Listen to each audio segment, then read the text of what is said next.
Dobrodošli. U ovoj epizodi ćete gledati kako kradem zemlju od planine. Kako razbijam zemlju, vadim kamen i ostavljam plodnu zemlju u kojoj ćemo saditi baštu. Napokon lepo vreme došlo, jer bilo je hladno i kiša, Bože sačuvaj. Želim ovo da završim što pre, dao sam sebi 3 dana, mada čisto sumnjam da ću uspjeti zato što je stvarno baš puno posla. Ovo trenutno sada što radim, to je svo ono kamenje koje sam bacio tu dok sam kopao onu veliku stenu pozadi. Pokazat ću vam je kasnije.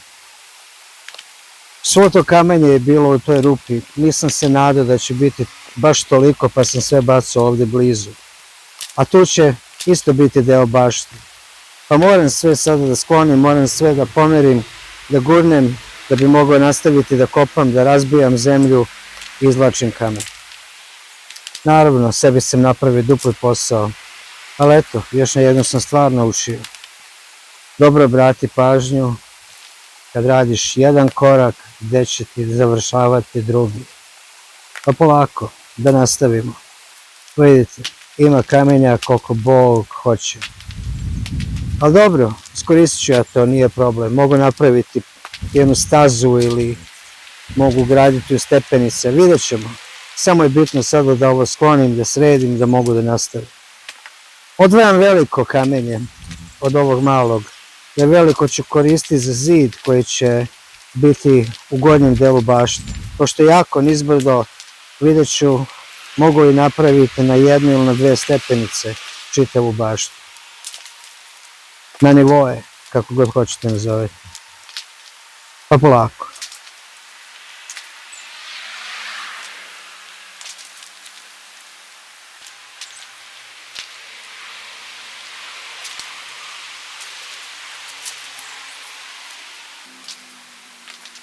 Volio bih da vas zamolim da ne zapratite. Imamo preko 200.000 pregleda, samo 3.700 pratilaca.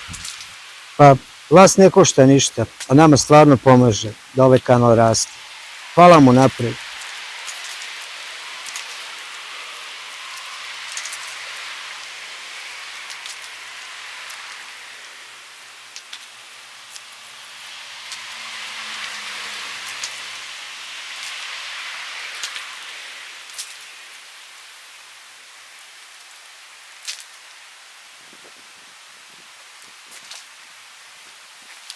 Evo vidite, ova stena kolika je. Ja je zovem stena, jeste kamenčuga. Moram je skloniti i ona mi je na putu. Stavit ću je tamo sa strane na ono veliko kamenje. Dobro će mi doći za kasnije. Za onaj zid što sam vam spomenuo. Teško je, baš je teško. Ali dobro je, idemo dalje. Ako se pitate gdje je Dana, Dana je u kući. Htjela je da mi pomaže oko ovoga, ali stvarno nije ovo posao za nju. Ovo mora postepeno, malo po malo, vidjet ćete kasnije, ovo je samo početak. Ona ima neka posla u kući, kaže ide ona će oprati veš dok ja ovo radim i skuvati ručak. Rekao, ženo draga, uživaj, ovo nam je prvi lepi dan nakon, od jeseni kad pogledaš. Bilo je ono par dana kad je bilo sunčno, ali bilo je hladno. Tako da počnem da koristim sve. Želim do nekako sredine maja bar da zasadim sve. Mislio sam ranije, ali ovdje mi lokalci kažu da neka zna i do 5. 6. maja da udari mraz da pobije sve. Tako ću sačekati možda da bude maj 15. pa ćemo onda.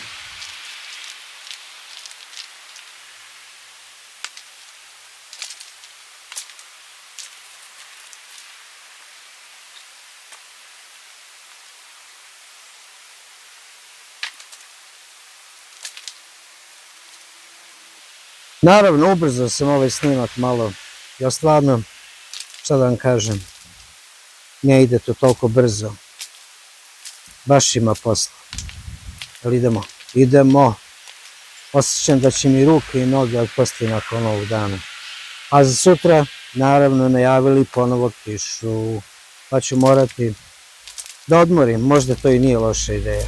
Treba odmoriti jedan dan nakon prvog radnog ludačkog dana na koji ja uvek kad krenem ja ne znam da stanem.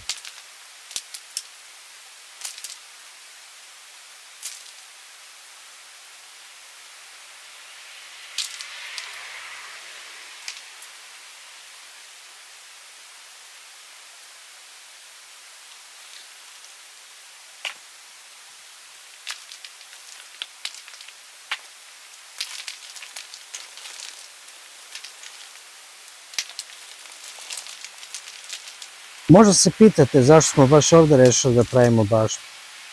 Pa, da vam iskreno kažem, kad smo prvo ušli na ovu zemlju, kad smo očistili, kad smo znali tačno koliko je naše, neko me je uvek tu vuklo, uvek mi je neko na tu stranu zemlju pokazivalo da bi tu trebalo da bude bašta. Najviše sunca ima, od samog svanjivanja do popodne, dok kuća ne zaklanja sunce, mada je i to pred samo predveče da malo izgubi. Neko mi je uvek govorilo ovdje, ovdje, ovdje, ali svaki put kad sam pogledao na tu stranu, ono je baš jedno izgleda bilo. Pa sam razmišljao kako i šta. Ali na kraju, ipak smo i supruga i ja o tome odlučili zajedno da stavimo baštu na tu stranu. Voda nam nije daleko od kuće, imam slavinu na polju, pre samog ulaska vode u kuću, tu ćemo crevo da zakačimo i da možemo zalivati svaki dan. A možda bi moglo da napravimo neki sistem da se samo zaliva, mada o tom potom. Za sada da prvo završim ovaj deo. Vidite, ono kamenčinu sam opet izbacio. Odvajam kamenje, šta radim, isti manijak, vidite koliko je to. Još uvek čistim, samo još sam nabacao, još nisam počeo da kopam. Vidjet ćete kad budem počeo da kopam, svaki udarac onog pijuka čuje se kako udaram u kamen. I onda jedan po jedan vadim, koliko god mogu naravno.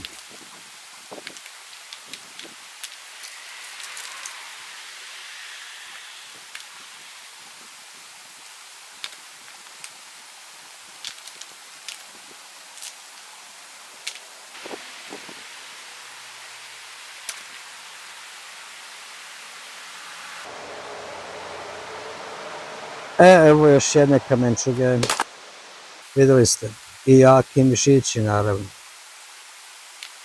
Mogu reći da je dan bio baš prelep, nije bilo ni hladno, nije bilo ni vruće, ali mogu reći da sam se bio sav oznojio, jer ovo sam ja pičio jedno 3 dobra sata, nikako da završim, bar ovaj deo što sam planirao. I naravno onda dobiješ poziv na telefon, dobiješ neki e-mail što moram da odgovorim, ima svašta još tu šta se događa u našim životima, tako da, pa, dobra 3 efektivna sata sam proveo. Vi ćete vidjeti samo 25 minuta od toga, ali i to je dobro.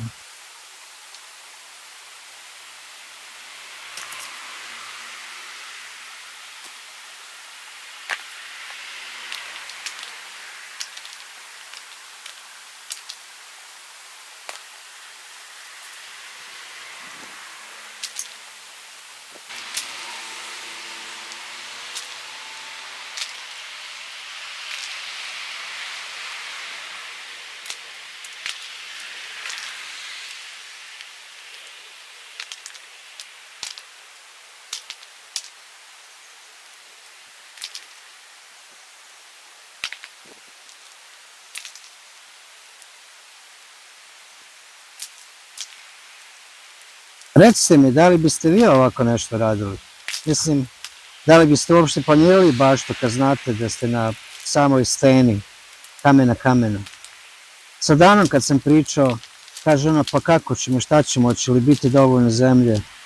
Rekao, ženo, da smo bili na Hvaru, ljudi su isto ovako radili. Krali su zemlju od kamena. Tako da, ako su mogli oni, možemo i mi. Jeste, oni imaju više sunca. Tako da je njihov paradajz, njihovo povrće baš prelepo, ono domaće, neprskano naravno. Mi planiramo ovdje da zasadimo, jer ovdje nikad ništa nije raslo. Nikad niko nije sadio. Ovdje ne sme trunka otrova pasti.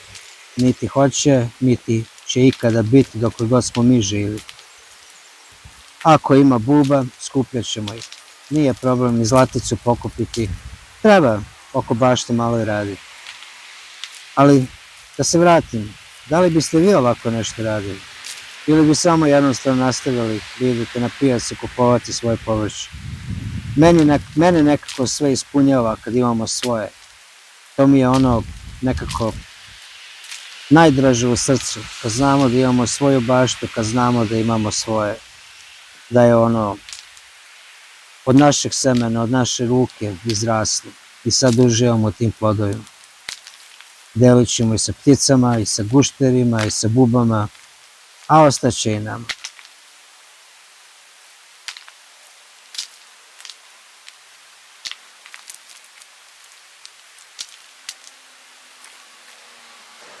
A evo još jedne kamenčine.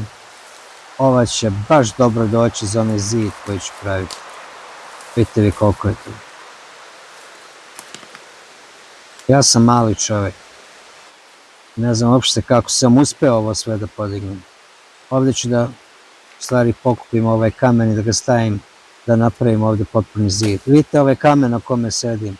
Taj i onaj iza su u stvari te stene koje sam vadio iz ove zemlje, iz ove rupe podno iza mene. Vidjet ćete kasnije. Boga mi, da mi nije bilo prijatelj, on je veći za mene, bi možda i dan danas gurao, ali bi ga izgurao, znam. Znam sebe, vrlo dobro znam.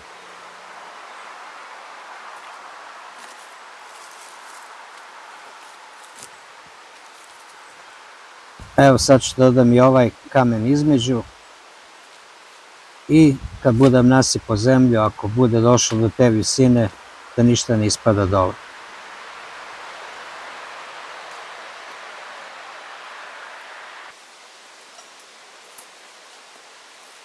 Sad kreće jako interesantan deo. Evo vidite, pijavkom udaram, cepam planinu, malo po malo, čujete svaki udarac u kamen, krećem polako, jedan mali deo pa po drugi deo, onda ćemo, kad taj deo završimo sa lupanjem, sa ovim pijavkom, početi da odvajamo zemlju od kamena. Kamen ću bacati, zemlju ću ostavljati naravno. Pokušavam sve jedan kamen da izbacim, ko je malo veći, one manje, posle prvi sat vremena ti se smuči. Tako da, koliko god mogu, to ću da uradim. Sad ćete da vidite, malo po malo. Evo ga, kreće prvo ovo veće kamenje što je već isplivalo i onda ćemo da odvajamo zemlju, vidite, ovako. Malo kamenja, malo zemlje, odvoji se i baci se. I sve u krug. Pokušavam da imam negde oko između 50 cm i metra dubine sveže zemlje. Tako da kad bude raslo da koren raste slobodno i da se ne bori dok ne dođe do neko kamenje ispod. Ja mislim da je to dovoljno. Šta vi mislite? Mislite da 50 cm, pola metra da je dovoljno duboko za koren? Ja lično mislim, a vi mi javite ako mislite da trebam da idem dublje. Ali bolje požurite, jer ovo jedan put kad bude gotovo, Bog te pita hoću li ja to opet raditi. Biće mi lakše da vučem prikolicu zemlje da bacim na vrh ovoga, nego da ponovo kopam.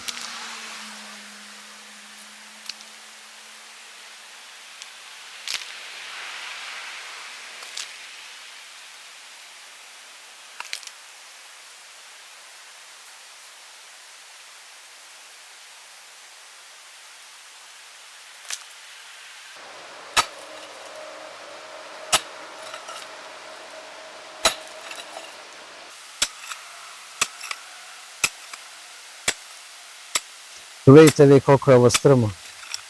Tako da, sad vam kažem, morat ću praviti te stepenice. Jer baš ne želim da mi bude rupađa. Idemo ponovo, malo pijavkom, malo krampom, kako se već zove najiskrenije, nisam sam više pametan. I onda polako. Vidite kako odvajam zemlju od kamena i onda bacam kamen, zemlja naravno ostaje. I sve tako u krug i u krug i u krug.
Ne znam da ćete mi verovati, ali prvu noć nakon ovoga sanjao sam da kopam. Sanjao sam da sam na kolenima u zemlji i da odvajam kamenje.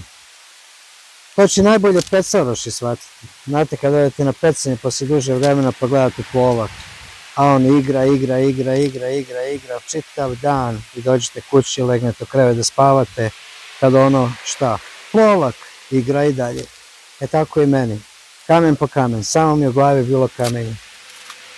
Evo sada vidite koliko sam ja to već fino obezbedio. Sad mogu i lopatom malo da izvučem ovu zemlju.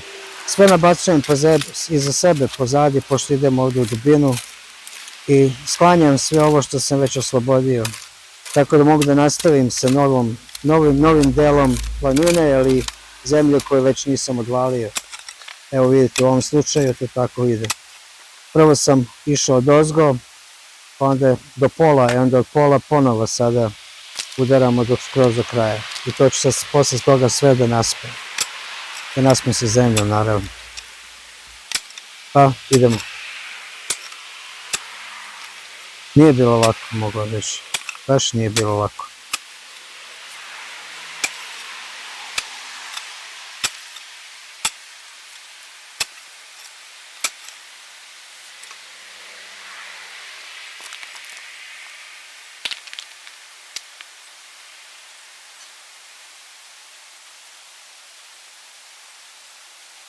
Onaj kamen baš dobro zaglavio. Nisam mu još mogao ništa. Vratit ću se ja po njega. Ne ide on nigdje.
Pa šta vi mislite?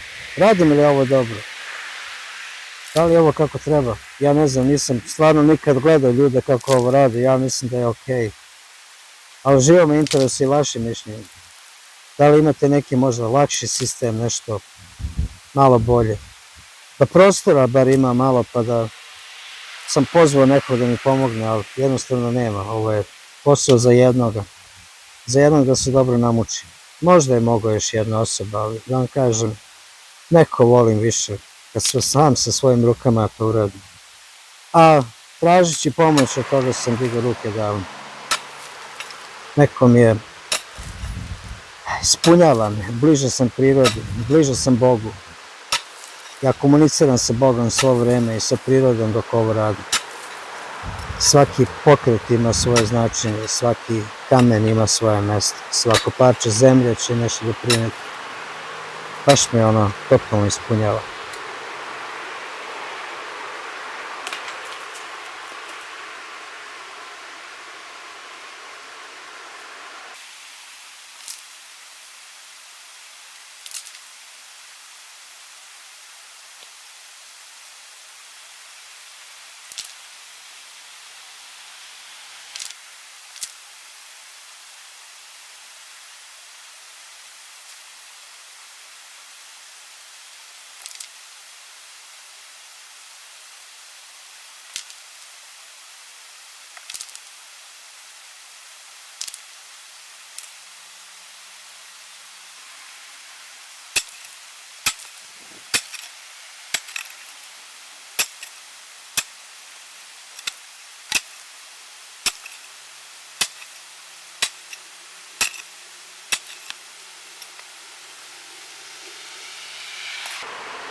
Evo sad opet kad sam oslobodio zemlju od kamenja, opet ću sve lopatom izbaciti i prebaciti pozadi. Naravno, uvek se neki dobro sakrije i sve idemo pozadi za nas, pa kad završimo sve, onda ravnjamo, onda pravimo stepenik i sve kako mora. Sad ćemo da ovo samo još malo da sklonimo, da možemo da nastavljamo.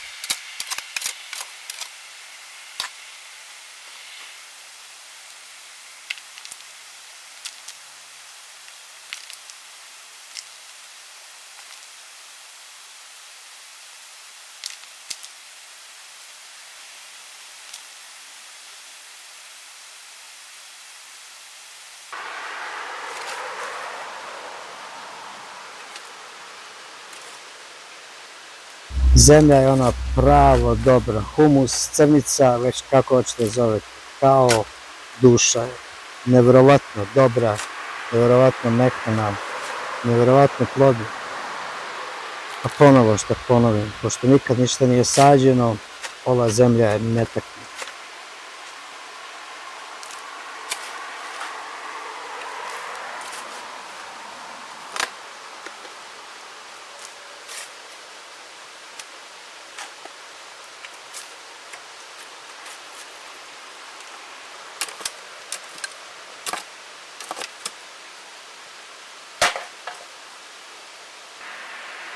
Evo da vam pokažem, tuda će još treba da se kopa, da ide bašta skroz gore, ovdje uz ogradu i ovako da se spoji s ovim.